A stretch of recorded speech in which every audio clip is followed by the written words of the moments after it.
All right, so real quickly, I want to go into part 2 of my video that I was talking about, how it ain't sweet in jail and prison, and guys be out here dumping guns and doing all this stuff, busting these pistols like somehow it's just gonna be a gravy train when they go to prison. What they don't know is when you get to hitting those kids, doing stuff to these old people, you gonna become a target, no matter what prison you go to. So I had a longer video than this one is gonna be where I was talking about it.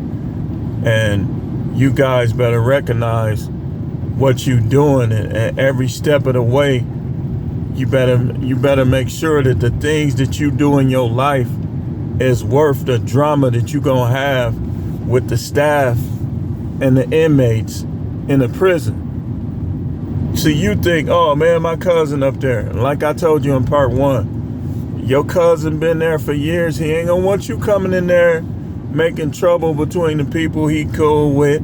He be working out with, playing basketball, making food trades and everything else they do. And here you come, Mr. Tough Guy, messing it up, making it harder for him. He gonna have people wanting to break his jaw. And then some of y'all dudes is too skinny. You gonna get your neck broke.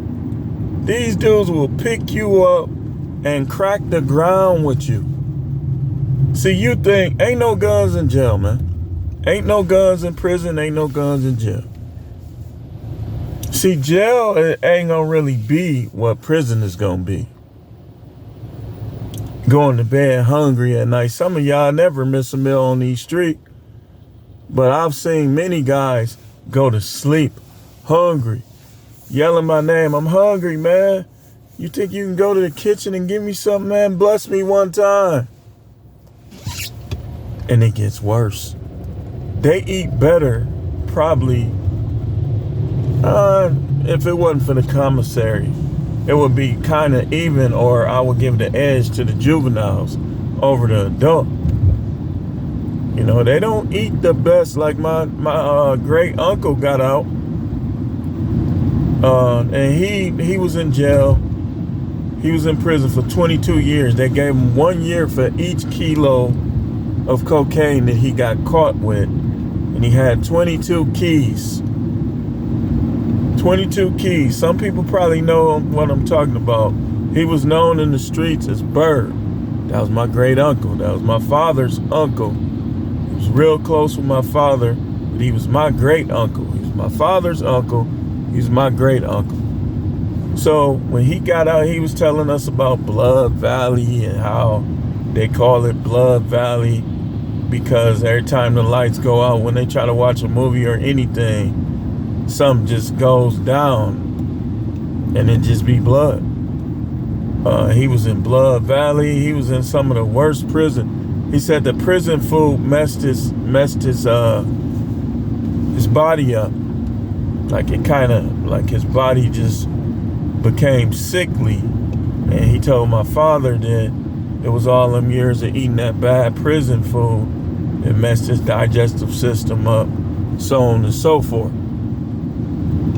You know, you can only eat so many ramen noodles and chicken wings, you know what I'm saying? And then some of that stuff be sitting out. So it's just like a thing where you eating rotten food. Then all the fights, man, a lot of them probably happen over basketball. Even card games and chess games and stuff like that. Those guys be getting mad and they fight. And my cousin told me about how his cellie, they never got into it. They got along, but the one fight they had was over. They was in there playing cards when he was in Walpond, 23-hour lockdowns. Can you imagine that? 23-hour lockdowns, man. It ain't sweet, man. But you know what? We're going to continue this series. But I'm going to end this video. Some jails, you only get 1 hour. You get out to take a shower and to eat and you take your sorry self back in there. We're going to keep talking about it, though. This is The Truth, man. The channel is the No Matrix, No Simping, All Subjects channel.